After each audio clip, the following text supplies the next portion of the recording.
எப்ப பார்த்தாலும் பிரச்சனையாவே இருக்கு. எதுக்காக பிரச்சனை வருது என்னங்கிறதே தெரியல. ஆனா ஏதோ ஒரு குழப்பம் நம்ம வீட்டுல வந்துகிட்டே இருக்கும். எதுக்கு எடுத்தாலும் சண்டை வரும். என்ன பிரச்சனைனே தெரியாது. நம்மளுடைய பிள்ளைகளுக்கு கல்யாணம் ஆகாம இருக்கும். இல்ல அந்த கல்யாணம் ஆயிருந்தாலும் அவங்களுக்கு பிள்ளை இல்லாம இருக்கும். இப்ப பல சந்தேகங்கள் சந்தேகங்களும் அந்த வீட்டுல வந்துகிட்டு இருக்கும். அப்படின்னா நம்மளுக்கு என்ன அர்த்தம் அப்படின்னா, நமக்கு முன்னோர்களுடைய ஆசீர்வாதம் இல்லை அப்படிங்கிறது தான் இதில் நிதர்சனமான உண்மை. நிறைய பேர் முன்னோர்களோட வழிபாடை விட்டிருப்பாங்க. மாதம் மாதம் அமாவாசை வரும். அந்த அமாவாசையில அனைவரும் விரதம் இருந்து முன்னோர்களை வழிபடணும். ஒரே ஒரு குடி சாதத்தை அவங்களுக்கு வச்சோம்னா அவங்க அவ்வளவு திருப்திப்படுவாங்க. அந்த அமாவாசை விரதம் இல்லாதவங்க வருகின்ற மாசி மாதம் மாசி மகம் வருது. மார்ச் 2ஆம் தேதி மாசி மகம் வருது.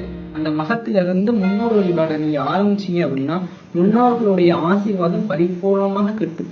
எங்களோட முன்னோர்கள் அப்படிலாம் அவங்க எங்களை ஒன்றும் சபச்சிட மாட்டாங்க. எங்க தாத்தாவை எங்களுக்கு தெரியும், எங்களுடைய அப்பாவை எனக்கு தெரியும், இந்த மாதிரிலாம் பண்ண மாட்டாரு அப்படின்னு நினைச்சீங்கன்னா அவங்க பண்ணக்கூடிய ஆள் கிடையாது.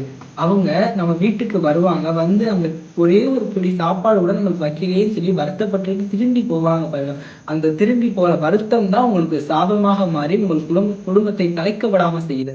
அதனால இந்த மாசி மகத்துல இருந்து முன்னோர்களை வழிபட ஆரம்பிங்க. உங்களால மாசம் மாசம் அமாவாசை விரதம்லாம் எங்களால இருக்க முடியாது அப்படின்னாலும் இந்த மகத்தில் ஆரம்பிச்சு ஆடி, புரட்டாசி, தை இந்த 3 அமாவாசை மட்டும் இருந்து பாருங்க.